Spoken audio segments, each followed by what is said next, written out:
Hello students, सुप्रभात या शुभ संध्या, जब भी आप वीडियो देख रहे हैं उस हिसाब से। ठीक है। सो हमारा डिस्कशन चल रहा था रिगार्डिंग बेसिक मैथमेटिक्स, है ना। बेसिक मैथमेटिक्स में हमने डिफरेंशिएशन देखा, फिर इंटीग्रेशन देखा।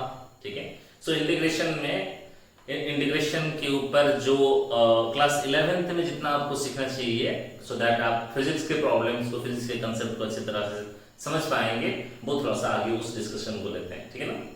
चलिए, हमारे पास देखो क्या सीखे हैं। Integration of x to the power n dx का फॉर्मूला है x to the power n+1 by n+1। ठीक है। हमने आपको सिखाया था कि ये फॉर्मूला सबके लिए काम करेगा सिवाय n should not be equal to -1। n का वैल्यू -1 को छोड़ के बाकी सारे वैल्यूज के लिए ये काम करता है। सवाल अब है कि सर जी ये n का वैल्यू -1 के लिए क्यों नाइंसाफी किए आप? नहीं, हमारा नाइंसाफी नहीं है इधर। देखिए, हमने आपको सिखाया था अगर d/dx ऑफ p q होता है तो q dx का इंटीग्रेशन भी हमारा p हो जाएगा। p को डिफरेंशिएट करने से अगर q मिलता है तो q को इंटीग्रेट करने से p मिलता है। ठीक है ना। देखिए, हमें पता है d/dx of d/dx of ln x that is equal to 1/x। तो क्या होना चाहिए? d of ln x is equal to 1/x into dx। अब d of ln x that is equal to ये एक 1/x है तो x to the power -1 into dx है। अब दोनों तरफ को आप इंटीग्रेट करें। dx का इंटीग्रेशन होता है x, dt का इंटीग्रेशन होता है t, d हाथी का इंटीग्रेशन होता है हाथी। सो d ln x का इंटीग्रेशन जो है वो ln x हो जाएगा, that is equal to x to the power -1 dx। अलग सही है। सो हमारे पास यहां पे मिलता है x to the power -1 dx का इंटीग्रेशन जो है वो ln x होना चाहिए। अरे सही है। लेकिन अगर मैं ये वाला फॉर्मूला यहां पे लगाता हूं x to the power -1 dx का integration x to the power -1 + 1 by -1 + 1 x to the power 0 by 0, तो ये 1/0, तो ये टर्म जो होता है ये अनडिफाइंड हो गया। मतलब n का वैल्यू -1 के लिए ये वाला जो फॉर्मूला है वो फॉर्मूला काम नहीं करेगा। इस फॉर्मूले में आप इसको डिफाइन नहीं कर पा रहे हैं, इसीलिए x to the power n dx का integration x to the power n+1 by n+1 सबके लिए काम करेगा, सिर्फ n का वैल्यू -1 को छोड़ के। रीजन आपको पता चल गया। ये एक क्वेश्चन था, आपकी क्वेरी था मन में कि सर अगर ये काम नहीं करता है तो क्यों नहीं करता है, क्यों नहीं करता है समझ में आ गया। क्योंकि x to the power -1 dx का इंटीग्रेशन जो है वो ln x होगा। अगर ये फॉर्मेट हम लगाएंगे तो इसमें ये क्या हो जाएगा, काम नहीं करेगा। इसके थ्रू आप इसको डिफाइन नहीं कर पाइएगा। सही है। ये जो इंटीग्रेशन हमने आपको सिखाया ये सारे थे इनडेफिनाइट इंटीग्रल या इनडेफिनाइट इंटीग्रेशन। ऐसा क्यों? अगर मैं बोलूं कि देखो एक एग्जांपल में बोलूं इनडेफिनाइट इंटीग्रेशन क्यों कहते हैं, indefinite integration, indefinite integral, indefinite integral. अगर मैं करूं x to the power 2 dx का इंटीग्रेशन, x एक वेरिएबल है, इसका कोई फिक्स वैल्यू नहीं है, कांस्टेंट तो है नहीं, इसका वैल्यू 0 1 2 3 -1 -4 कुछ भी हो सकता है। तो ये x to the power 2 + 1 by 2 + 1 आया, यानी कि x टू द पावर 3/3 है। इसका कोई डेफिनाइट वैल्यू है क्या? x के जगह 1 लगाओ तो 1/3, 2 लगाओ तो 8/3, 3 लगाओ 27/3। हेलो सर, x के वैल्यूज बदलने से ये वैल्यू भी बदल जा रहा है, ये कोई डेफिनाइट या फिक्स वैल्यू नहीं है। इसीलिए ये इंटीग्रेशन तो हो गया लेकिन ये डेफिनाइट इंटीग्रल नहीं है, ये इनडेफिनाइट इंटीग्रेशन कहलाता है। हेलो सर, जब हम इंटीग्रेट करते हैं जो फाइनल रिजल्ट है वो कभी डेफिनाइट नहीं है, वो अगर फिक्स नहीं है, कांस्टेंट नहीं है, तो हम इसको कहते हैं इनडेफिनाइट इंटीग्रल। अब सीखते हैं सर जी डेफिनाइट इंटीग्रल कैसा होता है वो सिखाइए। चलिए डेफिनाइट इंटीग्रल सीखते हैं, ये भी आप बहुत ही इंपॉर्टेंट पोर्शन है इंटीग्रेशन का, ताकि आपको फिजिक्स में ये इसका यूज पता चले। ठीक, डेफिनाइट इंटीग्रल, डेफिनाइट इंटीग्रल देखिए इसको, डेफिनाइट इंटीग्रल में आपको x to the power n dx का इंटीग्रेशन पूछा जाए तो सिंपल काम है, x to the power n+1 by n+1 कर देंगे आप। लेकिन x क्या है? x एक वेरिएबल है। मानो कि मैं कहता हूं x to the power n dx को आप इंटीग्रेट करिए, लेकिन a से b तक करिए, यानी कि ये आपका जो है ये लोअर लिमिट है, इसको हम कहते हैं लोअर लिमिट, और इसको हम कहते हैं अपर लिमिट। अरे सही है, नीचे वाले को लोअर लिमिट कहते हैं, ऊपर वाले को हम कहते हैं अपर लिमिट। यानी कि अभी हमें x to the power n को इंटीग्रेट करना है a से b तक, a के पहले या b के बाद के बारे में हमें नहीं सोचना है, हमें नहीं करना है उसके काम, सिर्फ a से b तक एक कंफाइंड रीजन, एक लिमिट आपको बता दिया गया। ठीक है ना। देखिए अब क्या होता है, जब कभी भी आपके पास इंटीग्रेशन में लोअर लिमिट और अपर लिमिट होंगे, इसको आप कहोगे डेफिनाइट इंटीग्रल है। नॉर्मल इंटीग्रेशन का जैसे फॉर्मूला आपको सिखाया गया है वैसा ही कर दें, लेकिन लोअर लिमिट और ये अपर लिमिट को लगाना नहीं भूलिएगा। ठीक है, अब क्या करोगे, इसको कैसे सॉल्व करोगे? देखो यहाँ पे वेरिएबल कौन है? x। जो वेरिएबल हमने क्या कहा, जो वेरिएबल उसके जगह अपर लिमिट लिख दो, बाकी जैसा है सबको वैसे ही रखो, माइनस जो वेरिएबल है उसके जगह एक लोअर लिमिट लगा दो, बाकी जो है उसको वैसा ही रहने दे, जैसा है वैसा ही लिखे। लेकिन जो वेरिएबल है, कौन वेरिएबल है? यहाँ पे x वेरिएबल है, जो वेरिएबल है उसके जगह अपर लिमिट को लिखे, माइनस जो वेरिएबल है उसके जगह लोअर लिमिट को लिखे, काम खत्म। ठीक है, अब इसमें मजा नहीं आया सर, एक एग्जांपल करा के मैं करता हूं तो आपको ज्यादा मजा आएगा। ठीक है, एक एग्जांपल देखिए, अगर हम इंटीग्रेट करते हैं 3x² dx को, और हम कहते हैं कि यहाँ पे वेरिएबल कौन है बच्चे? x वेरिएबल है, और x को 3x² dx को इंटीग्रेट करिए, हम कहते हैं x का वैल्यू 1 से 3 तक करिए इसको इंटीग्रेट। इसका लोअर लिमिट है 1, अपर लिमिट है 3। 1 से पहले का मैटर नहीं करता हमें, 3 के बाद का हमें मैटर नहीं करता, 1 से 3 तक ही हम इंटीग्रेट कर रहे हैं। ठीक है, नॉर्मल इंटीग्रेशन में आपको अपना मास्टर सिखाया है कि कांस्टेंट जो है, डिफरेंशिएशन हो या इंटीग्रेशन हो, कांस्टेंट वाले टर्म को हमेशा बाहर निकालोगे। तो ये जो कांस्टेंट है इसको बाहर निकाल दो, अंदर क्या बचता है? x² dx। अब देखो ये डेफिनाइट इंटीग्रल है 1 से 3 तक, आपको आता है कि x to the power n dx का integration x to the power n+1 by n+1। जो वेरिएबल है, कौन वेरिएबल है? x वेरिएबल, कहां से कहां तक वेरी करता है? 1 से 3 तक। ठीक है ना, चलिए देखते हैं इसको आगे कैसे सॉल्व करते हैं। अगर हम इसको आगे लिखते हैं क्या हो जाएगा ये? चलो देखिए, 3 तो कांस्टेंट है, ये हो गया x³/3, ये 1 से 3 तक। ठीक है ना, सो ये 3 हो गया कैंसिल। अब देखो ये लिमिट्स को आप कैसे लगाओगे? यहाँ पे हमने क्या कहा, यहाँ पे वेरिएबल कौन है? x वेरिएबल है। अरे यहाँ पे वेरिएबल कौन है? x है वेरिएबल।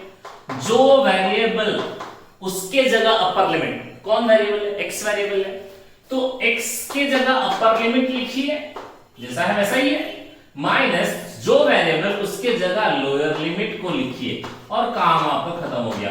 ये हो गया 27 - 1, जो कि रिजल्ट है 26।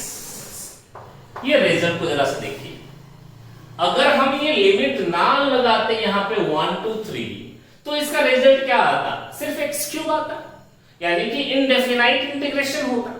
लेकिन जब हमने यहाँ पे लिमिट लगा डाला 1 2 3, तब इसका जो रिजल्ट है एक डेफिनाइट वैल्यू आया, 26 फिक्स वैल्यू, डेफिनाइट वैल्यू आया। इसीलिए इस तरह के इस पैटर्न के इंटीग्रेशन को हम कहते हैं डेफिनाइट इंटीग्रल। बच्चों समझ में आ गया? हेलो सर, ये सुनो और एग्जाम्पल कराएंगे, पहले आप ये बोर्ड लिख ले जल्दी। हो गया? लिख लिया आप तो? चलिए डेफिनेट इंटीग्रल के ऊपर और कुछ एग्जांपल्स पर एग्जांपल कराते हैं आपको और बेटर अंडरस्टैंडिंग के लिए, ठीक है? आओ एग्जांपल करते हैं। सुन, अगर हमारे पास एक सवाल है कि सर जी 3x + 2 dx का इंटीग्रेट करें आप 0 से 2 तक, ये क्या है बच्चा लोग? ये लोअर लिमिट है। ये क्या है बच्चा लोग? ये अपर लिमिट है। सही है? अब देखो यहां पे वेरिएबल कौन है? सर जी x वेरिएबल है। सो यहां पे वेरिएबल कौन है ना? x वेरिएबल है। वेरिएबल है x और ये x जो है वो वेरी कर रहा है कहां से कहां तक? a से b, यानी कि 0 से 2 तक वेरी कर रहा है। इसका लोअर लिमिट 0 है, 0 से नीचे नहीं आएगा। इसका अपर लिमिट है 2 से ऊपर नहीं जाएगा। ये लिमिट्स का मतलब क्या समझ में आया? x जो है वो वेरिएबल है, लेकिन x का वैल्यू 0 से नीचे या 2 से ऊपर नहीं जाएगा। लोअर लिमिट है 0, अपर लिमिट है 2। देखिए डेफिनेट इंटीग्रल जब आप करेंगे इसको नॉर्मल इंटीग्रेशन जैसा ही डील करें, कोई खास चर्चा का कोई आवश्यकता नहीं है 2dx, लेकिन लिमिट्स को लिखना ना भूलें, ठीक?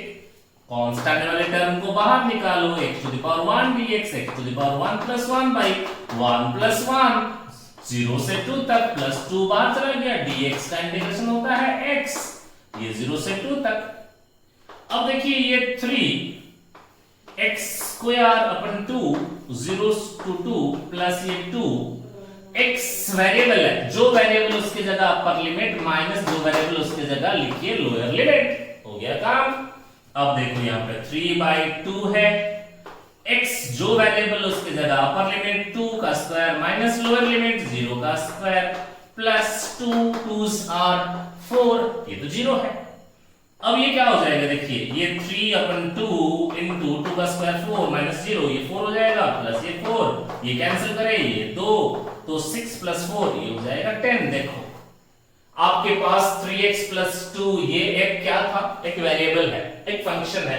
x का वैल्यू अलग अलग लगाने से इसका वैल्यू अलग ही आ रहे थे, लेकिन जब आप इसको इंटीग्रेट करते हैं नॉर्मल इंटीग्रेशन आपका हो जाएगा 3/2x² + 2x। सही है?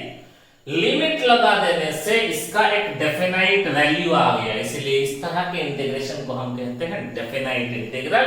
इसके ऊपर और एक एग्जांपल करा दें तो बढ़िया होता है ना। देखो अगर हम कहें कि सर जी यहां पे 2 cos x dx को इंटीग्रेट करें फ्रॉम 0 to π/2, 0 to π/2, हमको क्या पता? कोई भी डिफरेंशिएशन हो या इंटीग्रेशन हो, कांस्टेंट वाले टर्म को पहले बाहर निकालो cos x dx, लेकिन यहाँ पे x जो है वो वैरी करता है 0 से π/2 तक। sin x का डिफरेंशिएशन होता है cos x और cos x का इंटीग्रेशन हो जाएगा sin x। सिंपल काम है, ये sin x हो गया फ्रॉम 0 to π/2। सही है? तो ये 2 sin x के जगह अपर लिमिट लिखे माइनस sin x के जगह लोअर लिमिट लिखे। अब ये 2 sin 91 माइनस 0, तो इसका वैल्यू आ गया 2।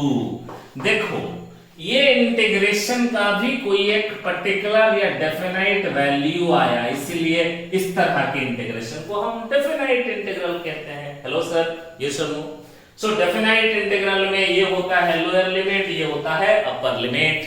नॉर्मल इंटीग्रेशन जैसा करना है इसको वैसा ही डील करें। इंटीग्रेशन खत्म होने के बाद तुम्हारा जो वेरिएबल होगा उस वेरिएबल के जगह अपर लिमिट लगा दो सब में, माइनस जो वेरिएबल है उसके जगह लोअर लिमिट लगा दो सब में, आपका आंसर आ जाएगा आपके सामने। हेलो सर, ये सुनो। चलिए अब धीरे धीरे हम लोग फिजिक्स की ओर आ रहे हैं। ये डिफरेंशिएशन इंटीग्रेशन हम क्यों सीख रहे हैं सर? इसका फिजिकल सिग्निफिकेंस क्या है? Physical significance of differentiation and integration. Physical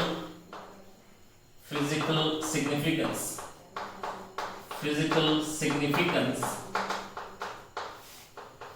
of calculus of differentiation and integration. ये डिफरेंशिएशन और इंटीग्रेशन का फिजिकल सिग्निफिकेंस क्या है सुनिए। अगर हमारे पास ये है एक्स एक्सिस, ये हमारे पास है एक्स एक्सिस, ये हमारे पास है वाई एक्सिस। अगर हमारे पास एक कर्व कुछ इस तरह है तो हम कहेंगे y is a function of x। इस तरह हम कह सकते हैं y is a function of x। सही बात है।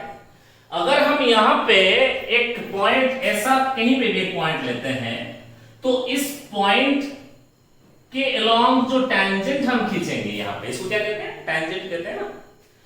तो इस टेंजेंट के द्वारा जो एंगल यहां पे बनता है एक्स एक्सिस के साथ, वो एंगल मान लीजिए थीटा है।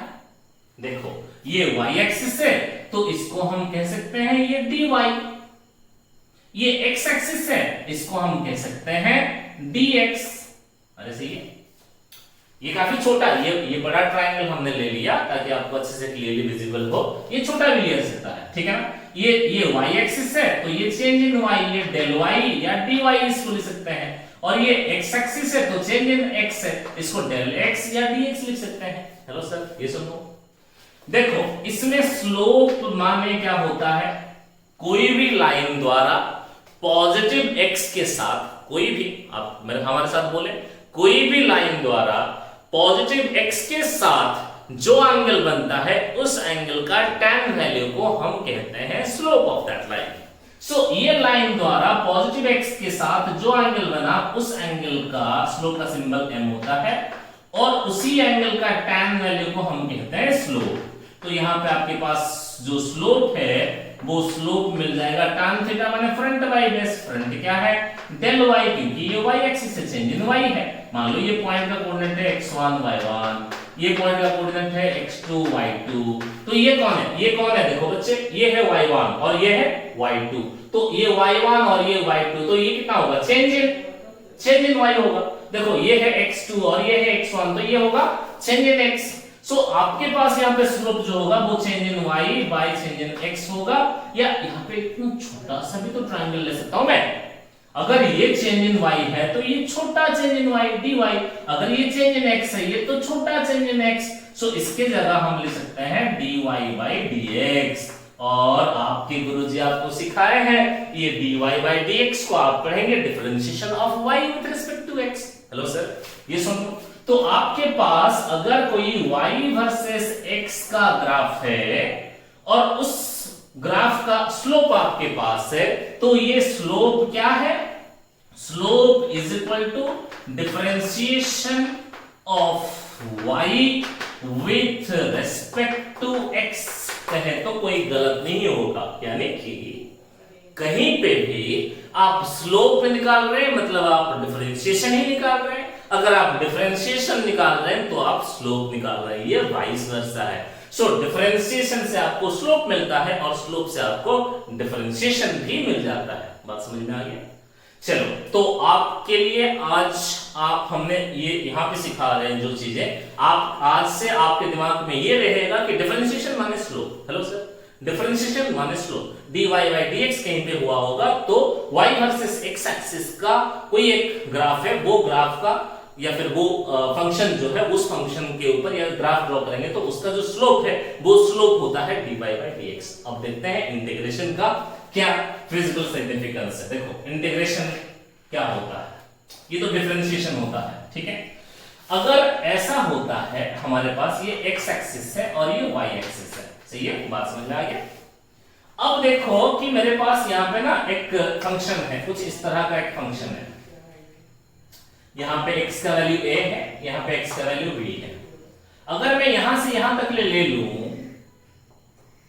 तो ये कितना है? ये कौन सी एक्सिस है? ये y एक्सिस है।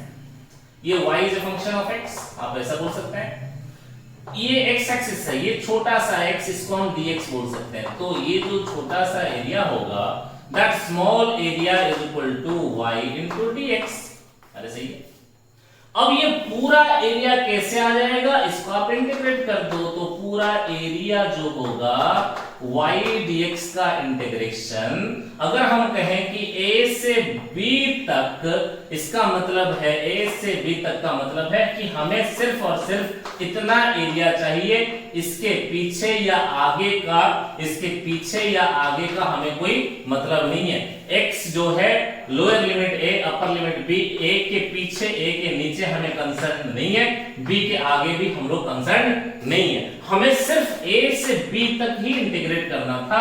तो ये होता है डेफिनाइट इंटीग्रल, और उसका फिजिकल सिग्निफिकेंस ये होता है कि इंटीग्रेशन माने एरिया और एरिया माने इंटीग्रेशन, ठीक है। So the integration of y का जो इंटीग्रेशन आप किए x के रिस्पेक्ट में, तो वो आपको रिप्रेजेंट कराता है the area under the graph on x axis. ये ग्राफ के द्वारा x एक्सिस के ऊपर जो एरिया है, that area is the integration. तो हमने सीखा डिफरेंशिएशन माने स्लोप और इंटीग्रेशन माने एरिया।